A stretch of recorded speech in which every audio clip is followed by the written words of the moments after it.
I'm so glad you're here to ease back, to rest, and to listen. Before we get started, I want to share this with you. Rest is many things. Rest is a portal. Rest is a bridge from where you are to where you want to be. Rest is fuel. Rest is a soft place to land. And most of all, rest is sacred. Rest is refuge. Rest is remembrance. Rest is a revelation. You are sacred. Your rest is sacred. And if you want to infuse more of the sacredness of rest into your day to day life, I have something for you. Check out my latest book, Rest is Sacred, at www.restisacred.com. Okay, enjoy your listen.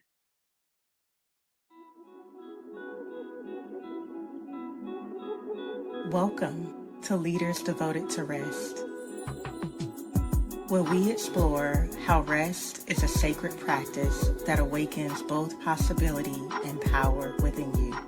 I'm your guide, Octavia, Faith, and Raheem. In each episode, I chat with a leader whose life has been positively transformed through their devotion to rest. Now, you know we aren't just going to sit up here and talk about rest. We are going to actually lay down. Each episode ends with a rest practice for you to try at home. Rest is fuel, and you are in the right place to fuel up. So grab your favorite pillow, blanket, cozy socks, and journal, and ease on back as we begin another restorative episode. Today, I am chatting and resting with Shawna Wells. Shawna is a seasoned executive coach, legacy architect, and leadership development trainer dedicated to helping leaders name, claim, and live their legacies with intention and impact. As the CEO of 7 Gen Legacy Group, she has spent over 15 years partnering with hundreds of executives to design systems that drive transformational change, sustained results, and generational wealth building. She is the acclaimed author of B is for Black Brilliance and the visionary behind its namesake organization. Today, we discuss how rest can transform both our lineage and legacy. And we also consider this: what does a well rested legacy look and feel like right now? Shauna, thank you for being here. Thank you for having me. So, I want to start by stopping and inviting you to start that way with me as well. Okay. So your eyes can be opened or closed. I feel like I've noticed that you can be keeping your eyes open sometimes, and then you close them, of course. But whatever works for you, do that. And when I say start by stopping, I really mean about 3 to 5 intentional breaths, and intentional doesn't mean forced. So we're just noticing body, noticing breath. And I like to start by stopping so we can tune into right now together.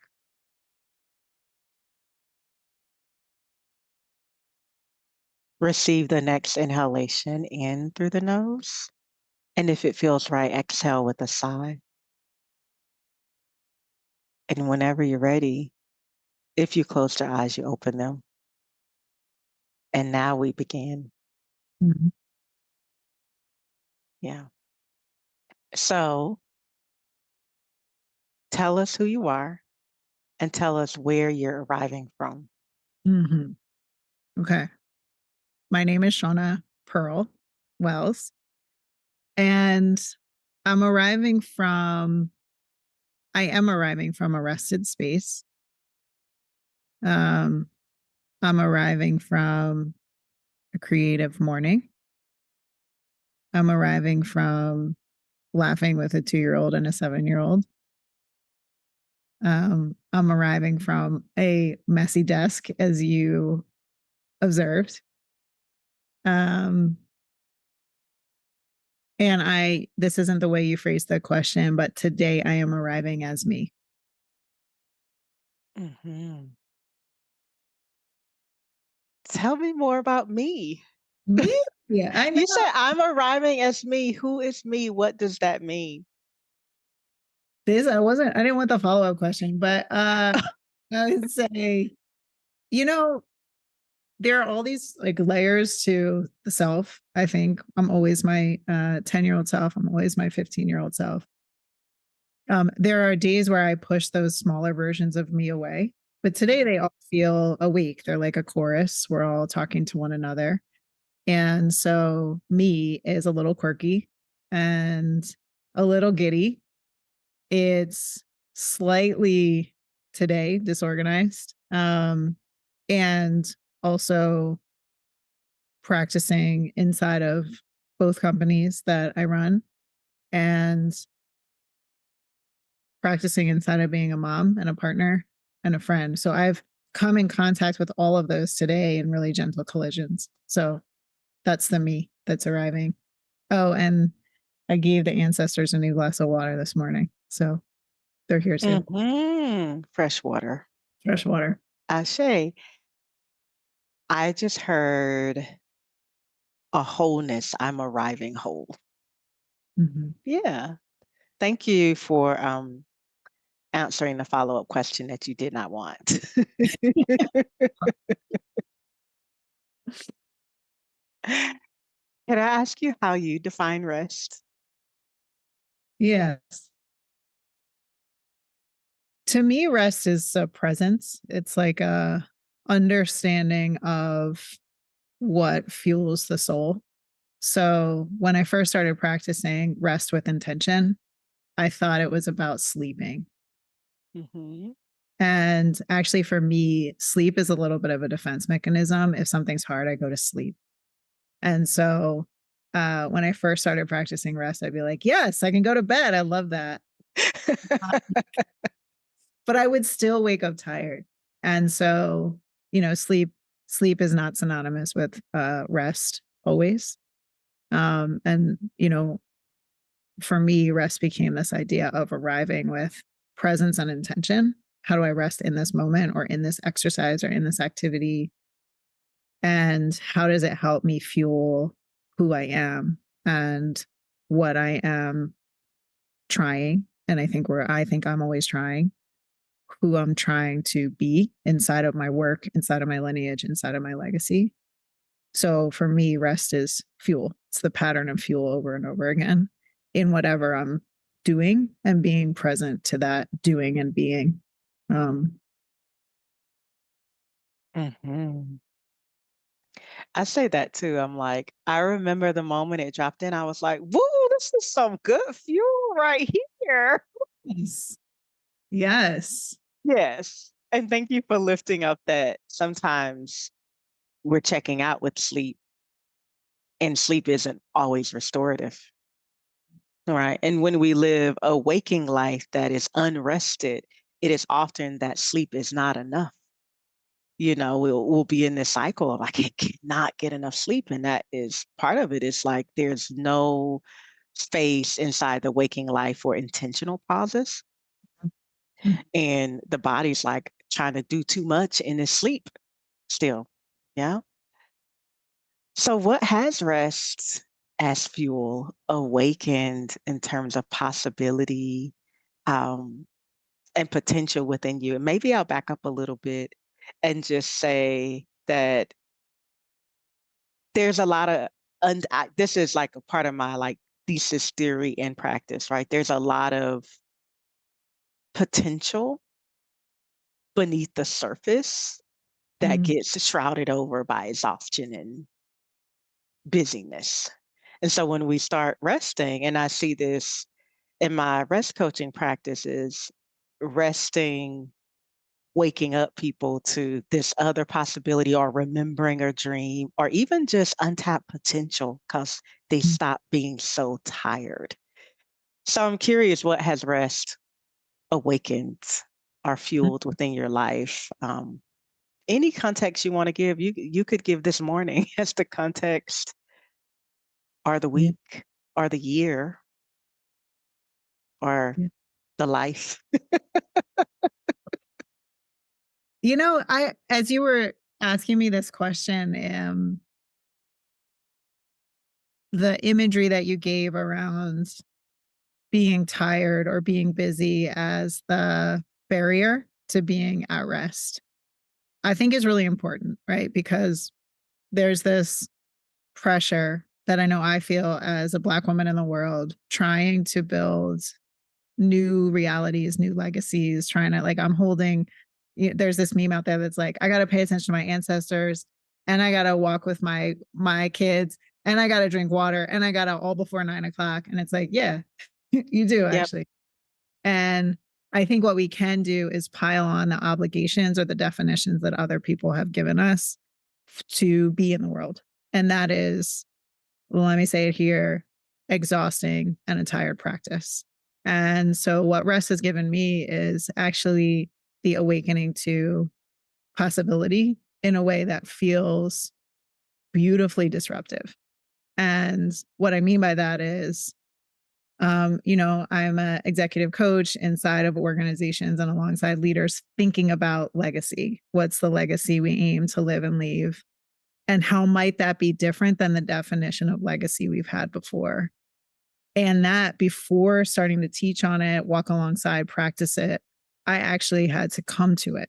And rest gave me the gift of coming to this understanding of two things. All the rules that we follow have been made up. All of them. Can you repeat that one more time? But All of them. every single one of them have been made up by a human who is imperfect in nature. And that's not to like give the middle finger to imperfection. It's actually to embrace it, is to say, like, and if that's true, then I can make up a rule for my own reality that services me, my lineage, my community, the people who I care for in ways that are evolved and informed by what has happened before me. And without rest, I would have just been following someone else's soundtrack, rule, movie script, whatever it is, blindly, without being present to what exists inside me to create a world of evolution alongside others who are doing the same. Mhm. I am on someone else's soundtrack Hmm. because I know you love music. Music.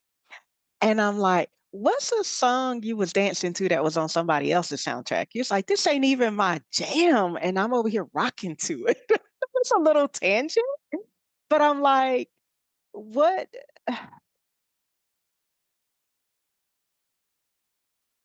This sounds so wild. I'll share mine since I just, Okay. Yeah. You come first. Yes. and I'm trusting just what dropped in. And this is a sacred song, and yet somebody else's song. We shall overcome Ooh. someday, someday, oh, someday, oh, so, and I'm literally just top of the dome what came up, and I'm like, wow, that's a sacred song that I was rocking to that. That was someone else's song, and then a memory dropped in, which is, grew up at Greater Timber Ridge Baptist Church. We celebrated Black History all the time, but really did it up in February. And one Sunday, everyone's singing that song, and my mom just sits down. She's like, I'm tired of singing this song. I'm tired of singing We Shall Overcome. I'm ready to be done, overcome. Like, I'm done with that, right? And I'm little Octavia. And I remember when she said it, my like something inside of me relaxed because Hmm. it felt like singing, it felt misaligned to me. It felt like I was like begging for something. Like it felt disempowered, and it didn't match who I experienced, like the people in my faith community be, even who I experienced. I was like, we are more powerful than this songlet song. Mhm. And so I rocked with that song and have an interesting friction with it and respect where it came from. Mhm. It's not my song to play on repeat though, and thus to be moving and aligning my life toward the lyrics to that song. You know what I'm saying? So I'm just wondering, like, if there's a song that you're like, I have that song is played out. It's I rocked with it, and it wasn't even mine. It wasn't my jam. Mm. I wish I went first. Why? Wish I went first. Because with the song, you'll know why when I say the song. So I'm from Philly. Mm-hmm.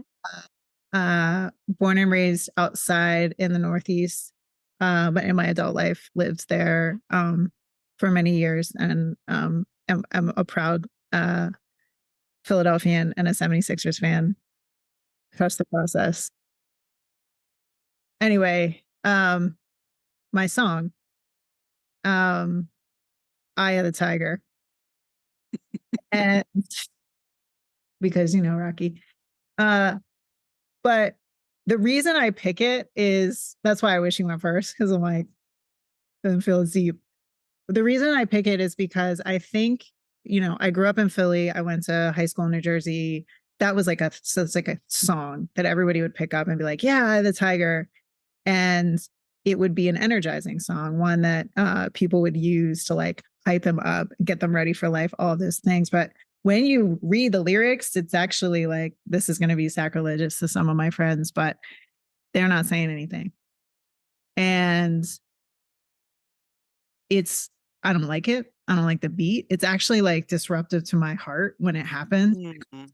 And I was expected to be hype about it and excited about it for a long time. I would pretend to be. Mm-hmm. And finally I just got the courage to be like, I don't like this song. Can we please skip it? And for me, it was like me, that was like, I am acting outside of the norm of what everyone else here in this space in this community is doing. And how interesting it is to look at people who you love and care about and say to them, this ain't mine, it's yours. That's it. Um, and I use interesting very purposely. It's not bad. It's just like, then that's It's curious. Let us be curious about it. so. And it's perfect because this ain't mine, it's yours. This isn't mine to do, it's someone else's. This is mine to do. I won't outsource that, right? Because something else I notice in my rest coaching is that some of the fatigue we're experiencing, and I'm always naming like there's systemic oppression. There's nothing about what I'm doing is saying that does not acknowledge that there are, I'll put it in my Baptist terms, like weapons constantly trying to form against our rest and well being, those weapons being oppressive and historical in nature. Yeah. And something that I often notice is living under the very lived and real experience of that confuses our systems. And so many of the like really brilliant and visionary leaders I'll sit with are in this crisis of they've been doing for so long something that's good, something that's right or even righteous, yet it actually isn't theirs to do. And I'm like, we are gonna, it is a recipe for exhaustion. If I try to do your work, Mm-hmm. you are executive coach, legacy, creatress, master. I am not. And now if I try to be like, oh, Shawna's over here doing that, let me do it, or it's mine to do, it's not. I cannot, it's not. It's gonna feel like a coat that's too tight or too big, you know. So what am I saying? Part of the recipe for exhaustion is doing what is not yours to do. Yes. And thus, you're also going to be in this weird position, for lack of a better word, whereby you don't have energy, space, or time to do what is actually yours to do. And that is an exhausting loop and cycle.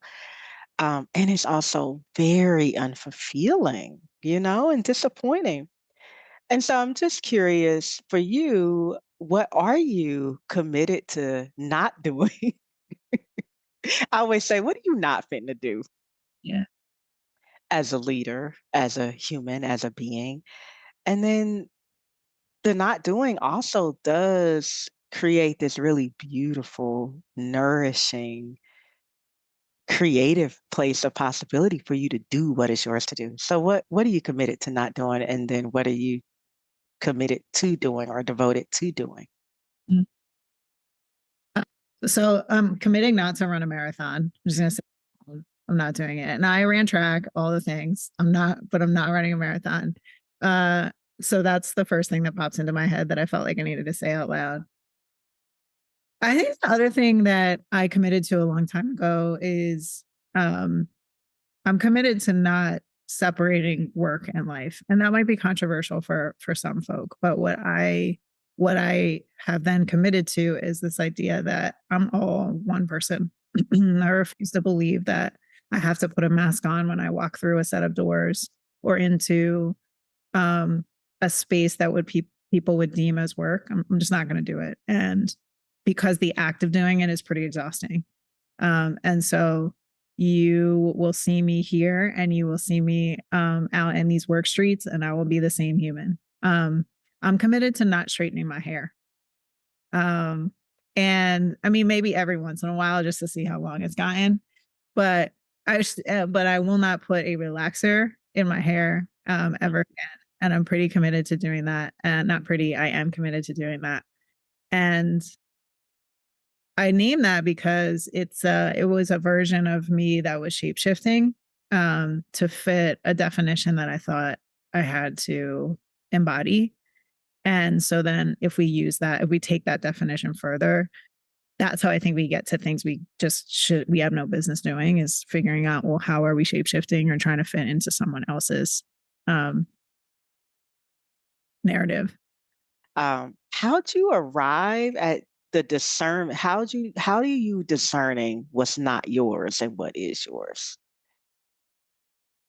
Well, I could talk about legacy for a whole lifetime, which I think is mine to do. And It uh, is yours to do. thank you. I don't think for the thing. We have established. We have full stop. So, yesterday I was walking through the airport on my way home from seeing you, and it was, I don't know, 7:30 in the morning, and something popped into my head. So I voice recorded it to myself. And what I said to myself was, legacy is specificity. And the reason I said that is because once you can say out loud what you are specifically here to do, what you've dreamed about, what you're awake to, what your lineage really has led you to, because there's a lot of people behind you who have led you to this moment in this time, who have learned a lot of lessons that either apply to you or not. And you've learned a lot. Once you can get clear on that and say out loud, here is what I'm declaring to the world, with pride, with courage, and with a little bit of palpitation in the heart. Once you say that out loud, then you can start to shape your decisions towards that. And that doesn't mean it happens perfectly, but it does help you figure out, as a tool of discernment, what am I here to do and what is not mine to do? What is mine to leave at the feet of someone else? And there's real power in naming out loud, here's the legacy I'm going to leave, because our lives are just the sum of a bunch of choices we've made over time that leave a legacy. That's what it is, right? And so from the way I choose to brush my teeth to the way I choose to spend my time. And so for me, having a personal legacy and an organizational legacy, it has helped me stop chasing what everyone set me up to do by their own rules, and has helped me set my own towards what I believe I'm here to do. And I hope I'm not wrong about that. I don't think I am. And it is the um acceptance that our time here is pretty finite, Mm. which means we can't, there's friction in deciding what we need to do, and we literally cannot do it all. And that is okay. Yeah, we weren't sent here to do it all. Yeah, that is Like okay. nobody was, because if that were like, there's a reason why there are many of us. You know, um, someone I've studied with, Ishan Taganat, shared this definition of dharma with me, which is that which nourishes and sustains. And sometimes the word dharma is defined as purpose. This definition of that which nourishes and sustains, I also think it meets purpose. I'd have to do a little bit more research about the etymology of purpose to be like, where are the intersections? As you were talking, and you have said kind of think with legacy a couple times, and it occurred to me, just like as your friend and colleague, that I see you incredibly nourished and sustained when you surrender and allow yourself to rise in the work of legacy. And I'm like, according to that definition of dharma, that which nourishes and sustains, that's yours to do. Like this one way I know, like I'm like, this ain't nourishing, this ain't sustainable, it's the sustaining me, right? And I think that's a beautiful, I don't know, I'm curious about what you think about that definition of dharma, which is like much deeper purpose than just here's my purpose. It's kind of like a sacred assignment. Yes. Um, and the moment those words came out of his mouth when he was talking to me, him being Ishan or talking to the group, I thought, oh, that's how I'm gonna filter things. I'm gonna get, but also it requires an honesty about what's nourishing and what's sustaining. Yes. And so I'm just lifting up for you that I'm like, I see a different level of nourishment and sustenance, even Yeah. in the vibrancy of your being. That's why I'm like, we ain't thinking. You are right. Because what you said that prompted that was you said, uh, I think I'm right. I was like, you're right. You know, you're right. Stop saying, stop saying. You That's a little Octavia tangent, but stop saying you think you're right, you know. Because I know you know, like I see you in it. yeah. Mhm. So and you need people around you, like you just did, to say, to hold up the mirror of nourishment. Mm.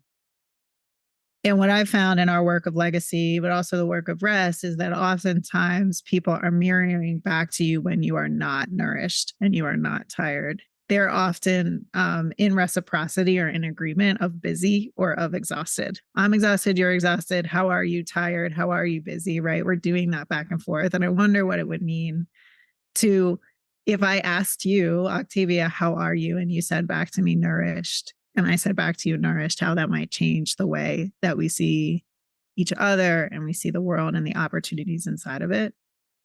And also to acknowledge what learning has happened over time. So to go back to what I said earlier around, I've just learned it's not mine to lead in the way of a nonprofit. That doesn't mean I haven't done it. I have done it. Right. Enough people have walked with me on that journey who have said, your most nourished self is when you can lead in this way. Let's do that. And I will lead in this way.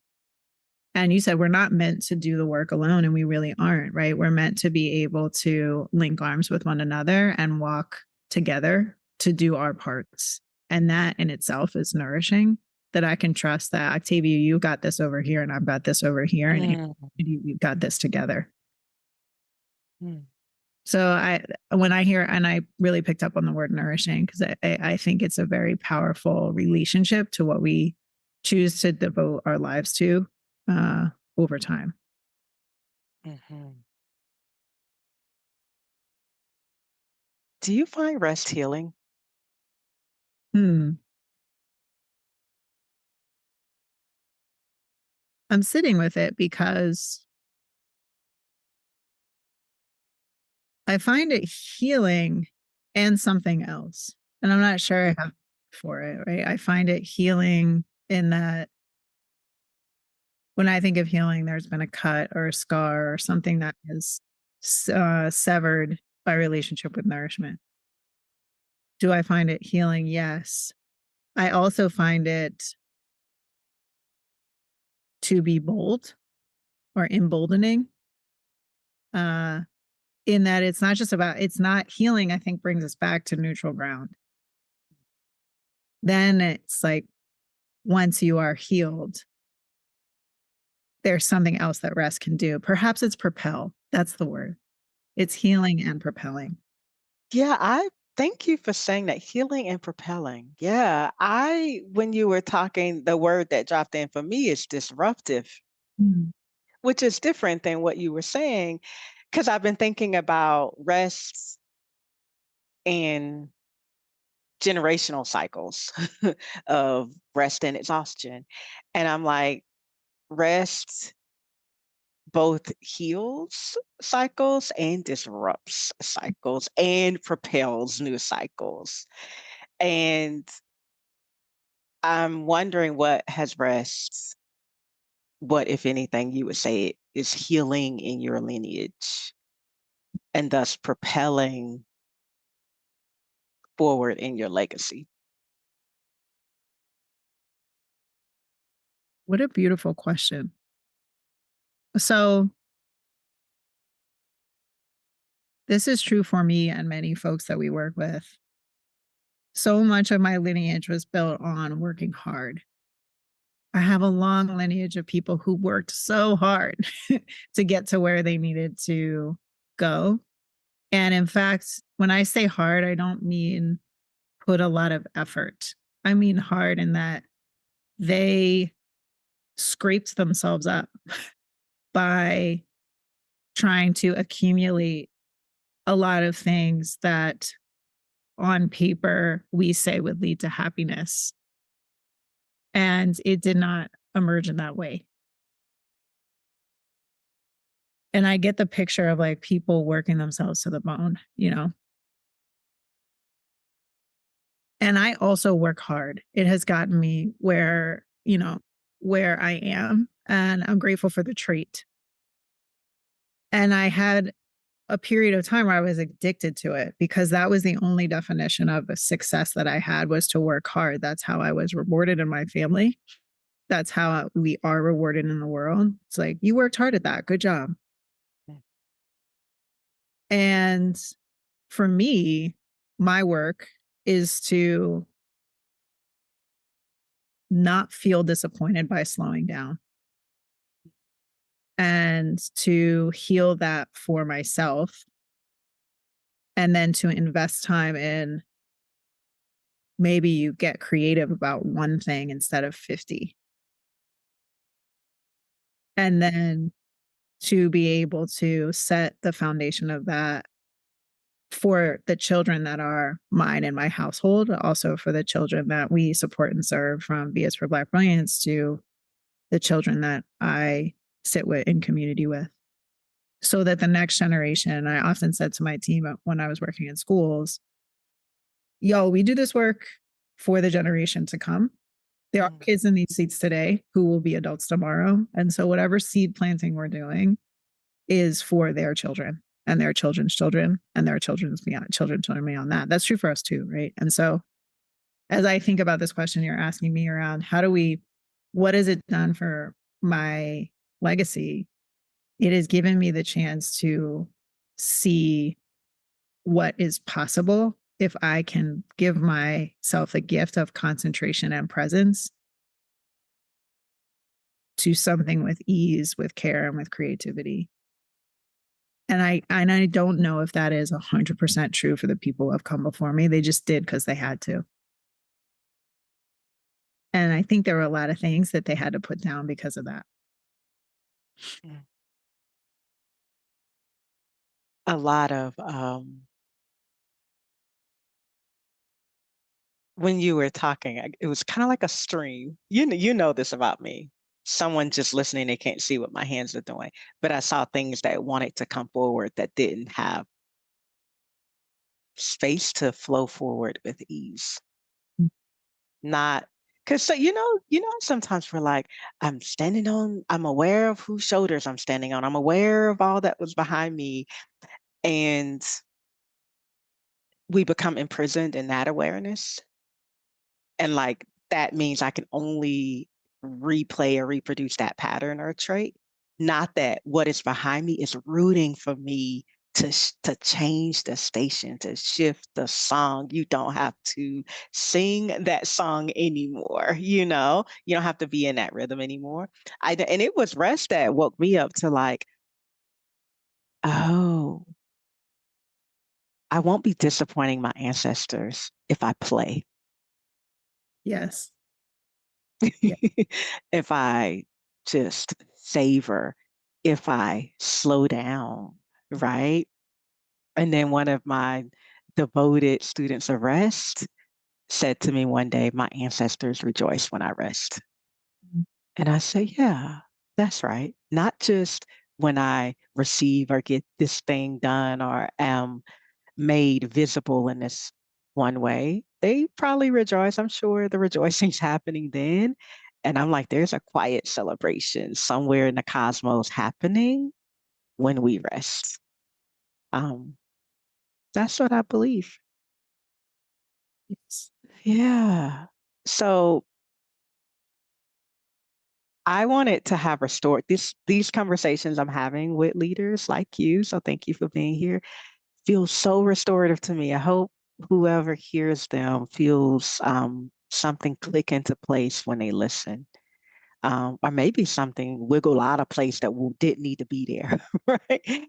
And so I wanted the conversation to happen. It's also really important to me that we actually practice rest because you can only talk for so much. And I'm like, the real meaning that is to be made happens when we experience even a minute of rest in our bodies.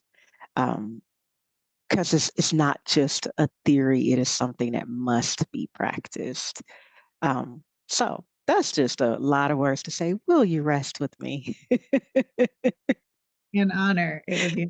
And I often ask the question, what part of you is most in need of rest? And I follow the flow, and what popped in as you were talking is, what would you like to wake up through your rest? Mm. Okay. You could choose whichever one. I know. I like both questions. I like both. But let's choose the awake question because I think I know I don't spend enough. I spend time. I don't spend enough time in the forward looking version of this. So let's do awake because it feels spicy. So, huh. I hope today when we rest that what I awaken to is, hmm,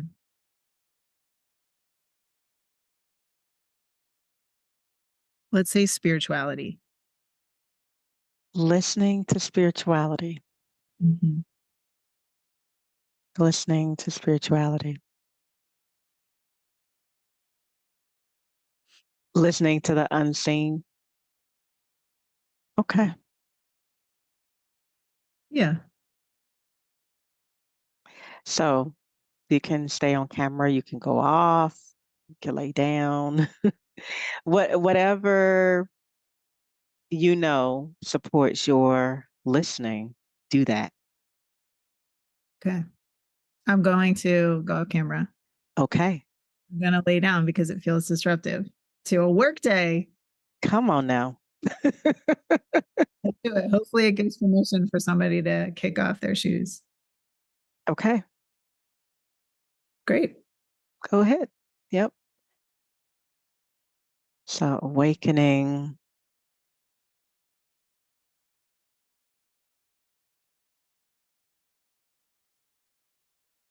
awakening spirituality.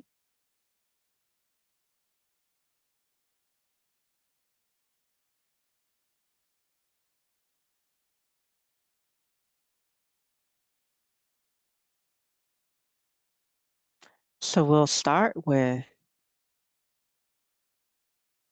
noticing your body and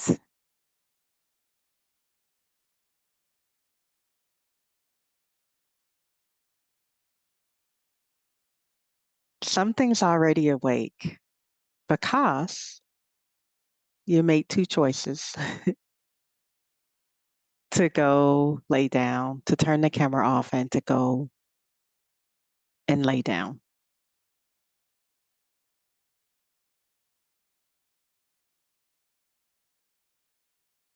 And so, in that laying down, notice your body. Notice the very tangible supports beneath your body.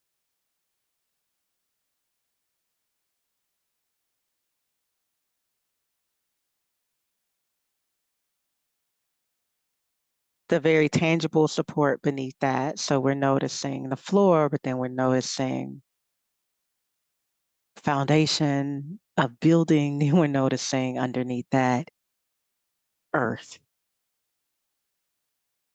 All of this we can see and touch.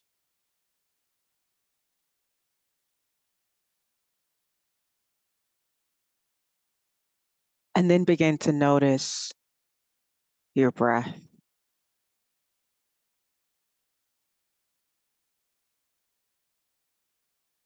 We can feel the breath. We can be touched by the breath. It's debatable if we can touch it.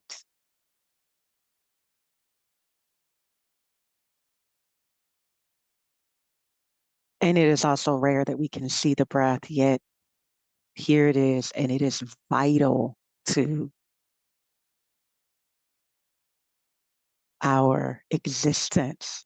And therefore, the breath is the bridge, it's a sacred bridge between the seen and the unseen.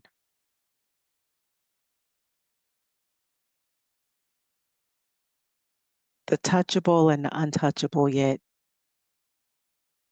must still be there. So, what are we doing right now? We're just noticing the breath. And with each breath, becoming more and more aware.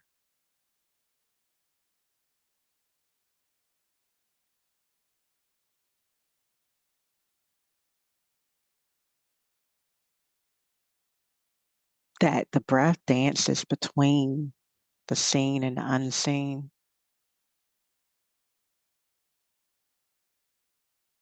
Which means so do we.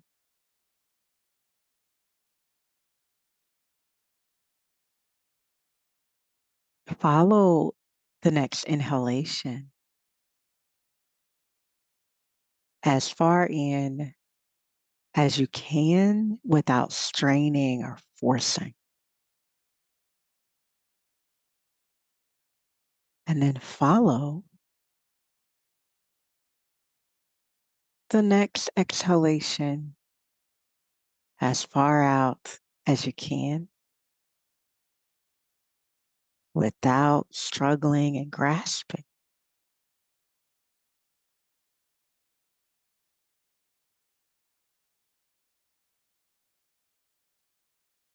Follow the breath in deeply. Follow the breath out expansively.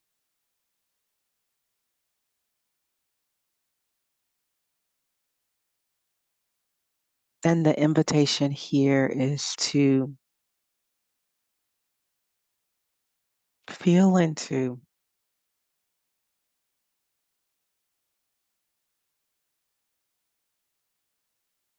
the dynamic play and reach and connection between here and there and here.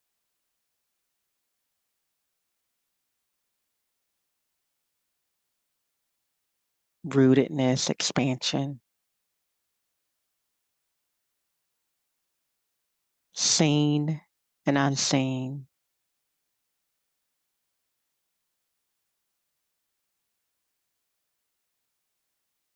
Body, breath.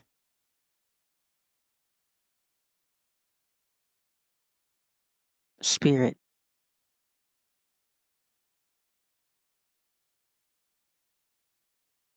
And so you'll hear my voice again in about 30 seconds, which may be 3 to 7 breaths, depending on your breath. It's very different for everyone.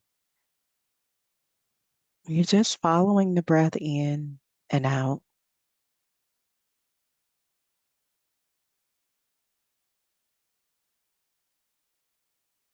And very softly holding this intention of awakening spirituality or spirit.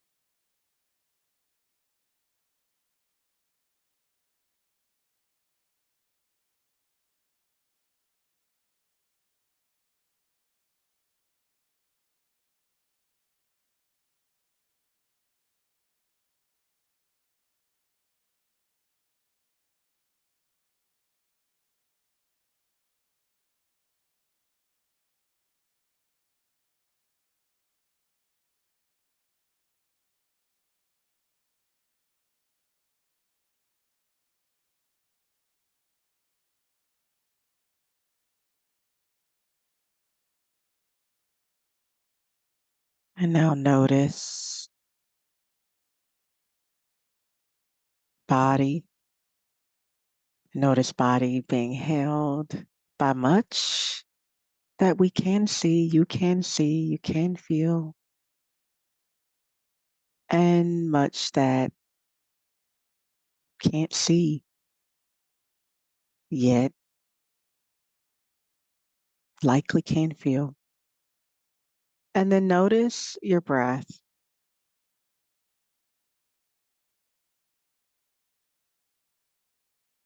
As a way of coming back, exhale with a sigh or an audible sound.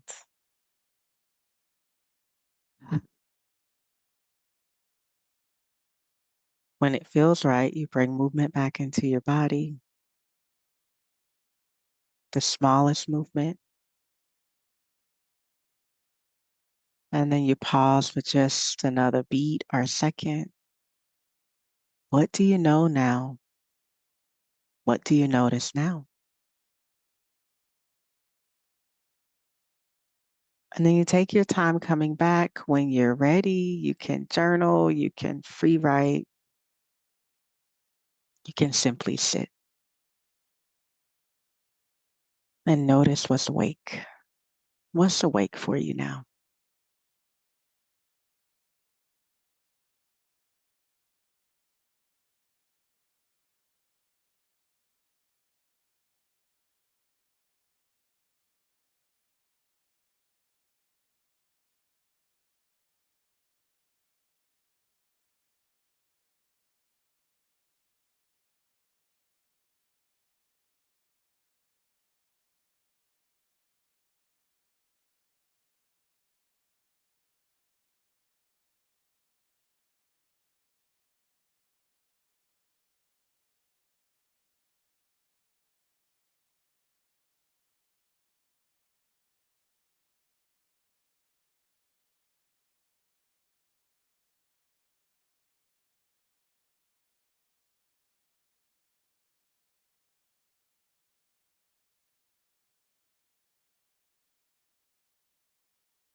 So, how was that for you? It's a good pause in the day. Yeah. Thank you for, you said, I'm going to lay all the way down in the middle of my workday. So thank you. So I started by asking, how are you arriving? How are you leaving? Hmm.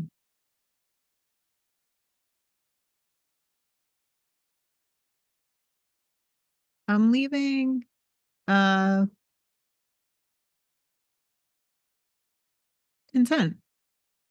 Content. Yes, that's good. It's like, so where can we find you? Where can we follow you? Where can we expand on our legacy with you? Thank you for asking. Okay, so you can find me at our two companies, B is for Black Brilliance and 7 Gen Legacy Group. I'll share B is for Black Brilliance on Instagram at B is for Black Brilliance. So come see us there. You can also find us on our website, bisforblackbrilliance.com. And if you want to explore legacy, you can find us in a bunch of places. So the easiest way to find us is on our website, 7genlegacy.com, or at our podcast. You can learn more about what legacy is, how it works, different conversations on legacies, the frictions, which our podcast is Lyrics, Legacy, and Life. So come see us there. And then finally, you can learn more and be active in your legacy in 2 ways with us. You can join us at Unleash Your Legacy, which is a 90-minute class online, or you can join us in retreat at Living Your Legacy, which is a 6-week experience with a 3-day glorious retreat at the end. So we'd be glad to see you in any of those places. Thank you. Thank you for sharing all of that. Thank you for everything you shared. Thank you for everything you be. Thank you so much for being here. Thank you. It's a pleasure. Thank you. Thank you. Thank you so much for listening. And you are still here. I hope that means that you enjoy the episode. Before moving on to the next thing, I have an invitation for you. If you can, pause and notice your breath. Notice your inhale and notice your exhale. As you reflect on this episode, what did you hear that was interesting or inspiring? What did you learn? What did this episode wake up within you? What did this episode allow to rest within you? Thank you again so much for being here. You are sacred. Your rest is sacred. And you being here and you staying here affirm that you can be devoted to rest. That you can be a leader and devoted to rest. Until next time.